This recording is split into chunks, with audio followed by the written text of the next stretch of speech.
Assalamualaikum warahmatullahi wabarakatuh. Salam sejahtera bagi kita semua. Perkenalkan, nama saya Gesang Anggoro dengan NIM B1B1 21056, Program Studi Ilmu Pemerintahan, Fakultas Hukum Universitas Jambi. Pada kesempatan kali ini, saya akan menjelaskan mengenai filsafat dan juga beberapa materi mengenai filsafat, yakni antara lain hubungan filsafat dengan agama, kemudian apa itu epistemologi dan apa itu ontologi. Video ini saya buat untuk memenuhi tugas UAS mata kuliah pengantar filsafat pada semester 1 kali ini. Baik, langsung saja. Yang pertama kita akan membahas tentang filsafat. Ditinjau dari kebahasaannya, kata filsafat berasal dari bahasa Yunani, yakni filosofia, yang berarti pengetahuan. Sedangkan dari segi praktis, filsafat berarti alam pikiran atau alam berpikir. Filsafat mungkin sudah tidak asing lagi kedengarannya bagi kita. Hal ini karena sering digunakan dalam berbagai konteks, misalnya filsafat umum, filsafat pendidikan, filsafat Islam, dan filsafat sebagainya. Namun demikian, bagi mereka yang mendengar kata tersebut akan mempunyai asumsi atau pendapat yang bermacam-macam. Hal ini tidak aneh karena kata filsafat tidak merunjuk sesuatu yang konkret seperti kata-kata lain. Jadi pengertian filsafat ini ada 4 segi. Yang pertama itu dari segi semantik atau tata bahasa. Filsafat dalam bahasa Indonesia berasal dari bahasa Arab falsafah yang juga berasal dari bahasa Yunani, yakni filosofia. Philo itu berarti cinta, sophia berarti kebijaksanaan atau hikmah. Kata tersebut tidak hanya berarti kebijaksanaan atau kearifan saja, melainkan meliputi pula kebenaran pertama, pengetahuan luas, pertimbangan akal sehat, dan lain-lain.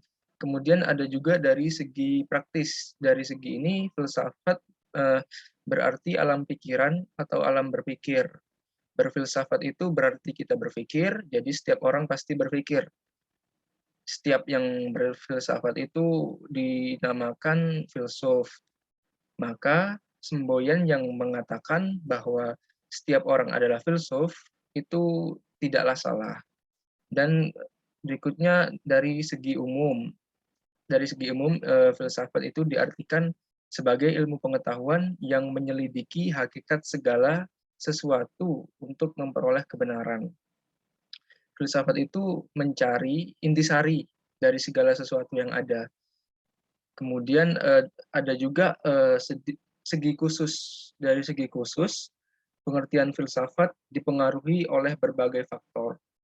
Di antaranya adalah faktor waktu, keadaan. Hal ini tidak terlepas dari perkembangan filsafat itu sendiri, sehingga timbullah berbagai pandangan-pandangan atau pendapat aliran yang mempunyai kekhususannya masing-masing. Sebagaimana kita ketahui, luasnya pembahasan filsafat, sehingga sudah sewajarnya kalau banyak di antara para ahli filsafat itu memberi definisi. Jadi banyak definisi yang disampaikan oleh beberapa tokoh filsuf dunia, yakni antara lain Plato, filsuf Yunani, ini mengatakan bahwa filsafat itu merupakan pengetahuan yang berminat mencapai kebenaran yang nyata ataupun asli. Berikutnya ada juga Aristoteles, filsafat adalah ilmu pengetahuan yang meliputi kebenaran mengenai ilmu-ilmu metafisika, logika, etika, dan estetika. Menurut Aristoteles, ilmu filsafat itu adalah ilmu mencari kebenaran pertama, ilmu tentang segala yang ada, yang menunjukkan adanya mengadakan sebagai pergerakan pertama. Berikutnya ada juga definisi dari Immanuel Kant. Dia ini adalah seorang filsuf yang disebut raksasa pemikir dari barat. Dia mendefinisikan filsafat adalah ilmu pokok dan pangkal segala pengetahuan yang mencakup di dalamnya itu ada 4 persoalan. Yang pertama itu metafisika, yakni menjawab apa yang dapat kita ketahui. Kedua, etika, menjawab apa yang boleh kita kerjakan. Ketiga itu agama, menjawab sampai di mana harapan kita.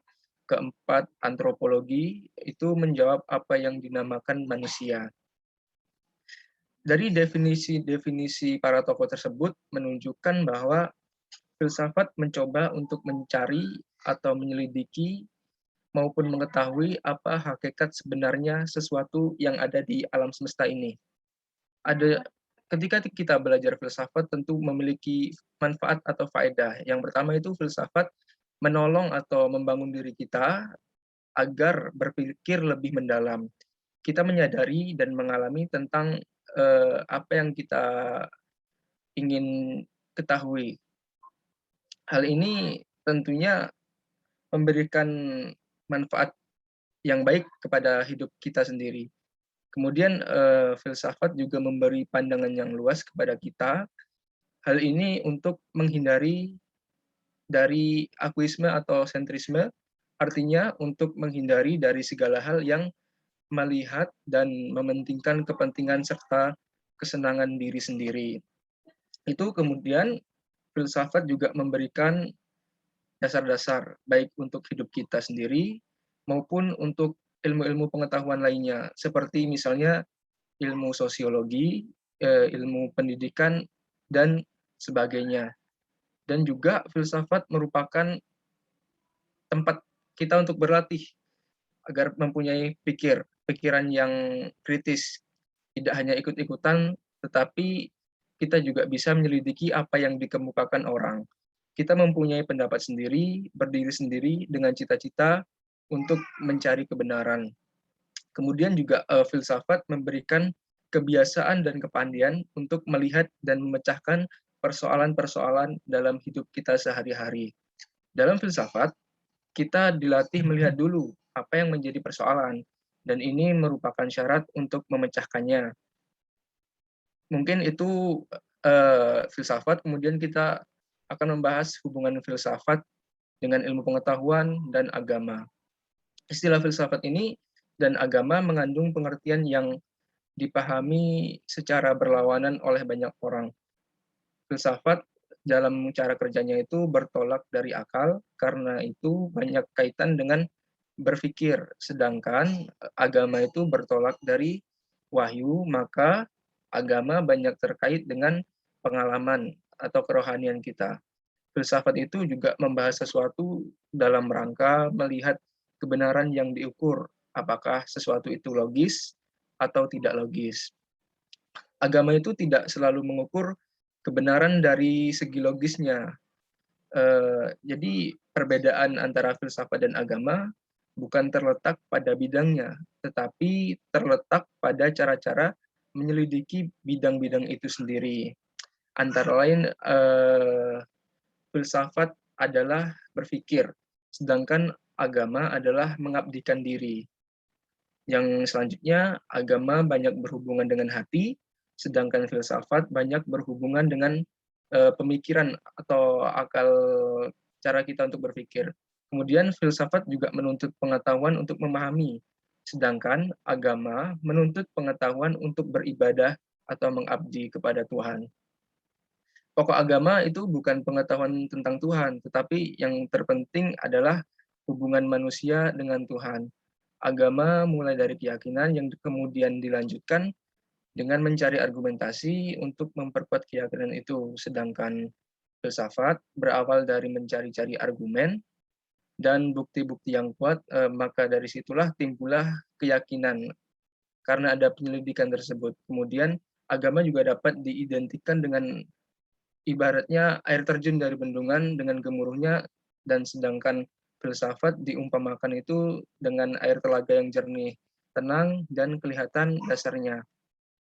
Jadi seorang penganut agama biasanya selalu mempertahankan agamanya habis-habisan, karena bisa dibilang dia itu sudah mengikatkan dirinya kepada agamanya itu. Sebaliknya, jika seorang ahli filsafat, itu dia bersifat lunak, lunak dan sanggup meninggalkan pendiriannya jika ternyata pendapatnya itu keliru. Sedangkan ilmu pengetahuan itu berbeda dengan filsafat maupun agama. Ilmu pengetahuan berusaha memahami alam sebagaimana adanya, dan hasilnya kegiatan keilmuan merupakan alat untuk meramalkan dan mengendalikan gejala-gejala alam. Pengetahuan keilmuan merupakan penjelasan mengenai alam yang bersifat subjektif dan berusaha memberikan makna sepenuhnya mengenai objek yang diungkapkan. Jadi berikutnya kita akan membahas epistemologi. Epistemologi adalah pengetahuan sistematik mengenai pengetahuan. Epistemologi merupakan salah satu objek kajian dalam filsafat. Dalam pengembangannya menunjukkan bahwa epistemologi secara langsung itu berhubungan secara radikal dengan kehidupan manusia. Adapun pokok kajian epistemologi akan sangat menonjol bila dikaitkan dengan pembahasan mengenai hakikat epistemologi itu sendiri. Namun secara bahasa, epistemologi itu berasal dari bahasa Yunani, yaitu kata episteme dengan arti pengetahuan dan kata logos berarti teori atau alasan. Jadi epistemologi dapat diartikan sebagai teori tentang pengetahuan yang dalam bahasa Inggris juga dipergunakan istilah theory of knowledge. Istilah epistemologi ini secara besar bisa diartikan sebagai teori pengetahuan yang benar-benar, dan dalam bahasa Indonesia itu biasanya disebut sebagai filsafat pengetahuan. Jadi secara terminologi, epistemologi adalah teori mengenai hakikat ilmu pengetahuan atau ilmu filsafat tentang pengetahuan. Makna pengetahuan dalam epistemologi adalah nilai tahu manusia tentang sesuatu sehingga ia dapat membedakan antara satu ilmu dengan ilmu lainnya. Epistemologi ini merupakan cabang dari ilmu filsafat yang membahas tentang terjadinya pengetahuan, sumber pengetahuan, asal mula pengetahuan, sarana, metode, atau cara memperoleh pengetahuan dan kebenaran.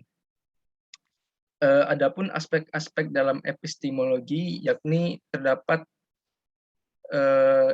bisa membahas masalah menurut masing-masing, di mana setiap aliran dilihat saling bertentangan antara satu dengan yang lain. Aliran itu terdapat daripada rasionalisme, empirisme, positivisme, realisme, dan idealisme. Mungkin itu adalah epistemologi. Kemudian kita ke ontologi. Secara istilah, ontologi adalah ilmu yang membahas hakikat yang ada yang merupakan realita, baik berbentuk jasmani atau konkret maupun rohani atau abstrak. Jadi istilah ontologi ini pertama kali diperkenalkan oleh Rudolf Gosling pada tahun 1936 untuk menamai hakikat yang ada bersifat metafisis. Dalam perkembangannya, Christian Wolff membagi metafisika menjadi dua, yaitu metafisika umum dan metafisika khusus. Metafisika umum itu adalah istilah lain dari ontologi. Dengan demikian, metafisika atau ontologi adalah cabang filsafat yang membahas tentang prinsip yang paling dasar atau paling dalam dari segala sesuatu yang ada. Objek kajian ontologi mencakup logika, metafisika, kosmologi, teologi, antropologi, dan lain-lain sebagainya. Objek metafisika terletak pada pembahasan prinsip-prinsip yang paling universal, sesuatu hal yang bersifat keluar biasaan. Jadi karakteristik hal yang mendasar berada di luar pengalaman manusia.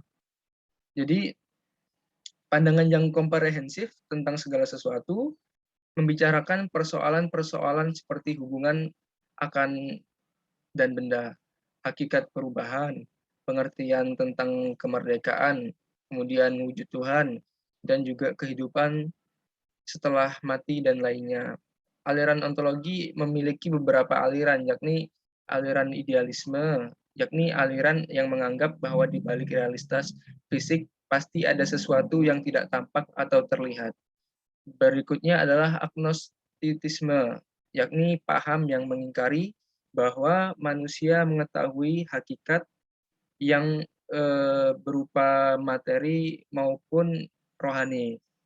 Aliran ini bisa timbul karena seseorang belum mengenal dan mampu menerangkan secara konkret dan secara benar. Mungkin demikian video yang dapat saya sampaikan. Apabila ada kekurangan, mohon maaf. Demikian saya akhiri. Wassalamualaikum warahmatullahi wabarakatuh. Terima kasih.